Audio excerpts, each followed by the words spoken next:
Hello my dear student, welcome to our YouTube channel Honest Learner. তোমালোকক আমাৰ YouTube channel Honest Learner লৈ স্বাগতম জনাইছো।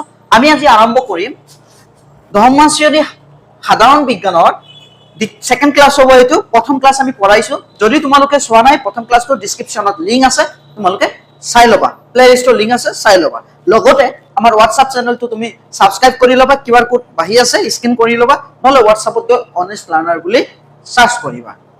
এতিয়া আমি ইয়াতে ৰাসায়নিক বিক্ৰিয়া আৰু সমীকৰণৰ পাৰ্ট 1ত প্ৰথম আমাৰ যেটো প্ৰশ্নাৱলী আছে সেইখিনিলৈ আমি পঢ়াইছিলো। এতিয়া আমি সেকেন্ড প্ৰশ্নাৱলীলৈ আজি আমি পঢ়ুৱাম। সো প্ৰথমে আমি কিতাপৰ পৰা কেইটামান পেজ লৈ তোমালোকক আমি এক্সপ্লেইন কৰি দি আছো। তাৰ পিছত আমি কি কৰি আছো, সেই পেজৰ ওপৰত ভিত্তি কৰি সেইখিনিৰ ওপৰত হ'ব লগা কোৱেশ্চন আনসাৰও আমি ডিসকাস কৰি আছো।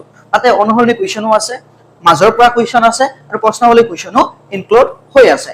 গতিকে বলা আমি বেছি দেৰি নকৰি আমি ভিডিওটো আৰম্ভ কৰো। এতিয়া তোমালোকে কিতাপ লৈ বহি যোৱা, পেজ উলাই লোৱা। আমি সেকেন্ড প্ৰশ্নাৱলী প্ৰথম প্ৰশ্নাৱলী পিছৰখিনিৰ পৰা আমি আৰম্ভ কৰিম। সো এতিয়া পেজ নাম্বাৰ হ'ব আমাৰ 3 নম্বৰ পেজৰ পৰা আমি আৰম্ভ কৰিম।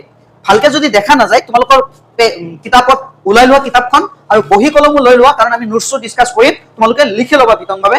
আৰু যদি পিডিএফ লাগে তোমালোকে কমেন্টত জনাবা, আমি পিডিএফ দিয়াৰ ব্যৱস্থা তোমালোকক কৰিম। আৰু ভিডিওটোৰ ডেসক্ৰিপচনত পিডিএফৰ লিংকও দি দিম, তোমালোকে তাৰ পৰা ডাউনলোড কৰিব পাৰিবা। এতিয়া ৰাসায়নিক বিক্ৰিয়াৰ প্ৰকাৰ আমি আলোচনা কৰিম। সো আমি আলোচনা কৰিছিলো যে ৰাসায়নিক বিক্ৰিয়া কাক কয়। ৰাসায়নিক বিক্ৰিয়া লিখাৰ ধৰণ অনুসৰি কেই প্ৰকাৰ, বিক্ৰিয়ক আৰু বিক্ৰিয়াজাত পদাৰ্থ কাক কয়, সন্তুলিত ৰাসায়নিক সমীকৰণ কাক কয়, জটা ৰাসায়নিক সমীকৰণ কাক কয়। আমি এইখিনি বিষয়ে বিতংভাৱে আলোচনা আমি কৰিছিলো। এতিয়া যেহেতু বিতংভাৱে আলোচনা কৰিছিলো আমি, গতিকে তোমালোকে ভিডিওটো ধুনীয়াকৈ চাই লবা।